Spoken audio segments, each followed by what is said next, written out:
La foi qui me fait vivre. Gardez le silence devant lui, le 2 juillet. Sainteté de la présence divine. Le Seigneur est dans son temple saint. Que toute la terre se taise devant lui. Habacuc 2, verset 20. Du caractère sacré qui était attaché au sanctuaire terrestre, les chrétiens peuvent apprendre comment ils doivent considérer le lieu où le Seigneur se réunit avec son peuple. Il y a eu un grand changement, non pas pour le mieux, mais pour le pire dans les habitudes et les coutumes du peuple en ce qui concerne le culte religieux. Les choses précieuses sacrées qui nous relient à Dieu perdent rapidement leur emprise sur nos esprits et nos cœurs et sont ramenées au niveau des choses communes.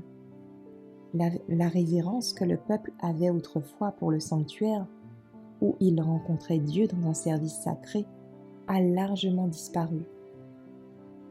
Cependant, Dieu lui-même a donné l'ordre de son service, l'élevant bien au-dessus de tout ce qui est de nature temporelle. La maison est le sanctuaire de la famille, et la moire ou le bosquet, le lieu le plus retiré pour le culte individuel. Mais l'Église est le sanctuaire de la congrégation. Au nom de Jésus, nous pouvons nous présenter devant lui avec confiance. Mais nous ne devons pas l'aborder avec l'audace de la présomption, comme s'il était au même niveau que nous. Il y a ceux qui s'adressent au grand Dieu tout-puissant et saint, qui habitent une lumière inaccessible, comme à un égal ou même à un inférieur. Il y a ceux qui se conduisent dans sa maison comme ils n'oseraient pas le faire dans la salle d'audience d'un souverain terrestre. Ceux-là doivent se rappeler qu'ils sont à ses yeux des séraphins qui l'adorent. Ceux qui s'assemblent pour l'adorer doivent se débarrasser de toute chose mauvaise.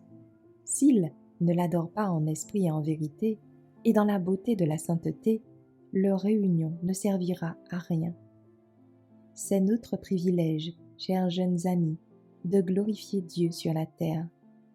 Pour ce faire, vous devez détourner votre esprit des choses superficielles, frivoles et sans importance, pour le diriger vers celles qui ont une valeur éternelle.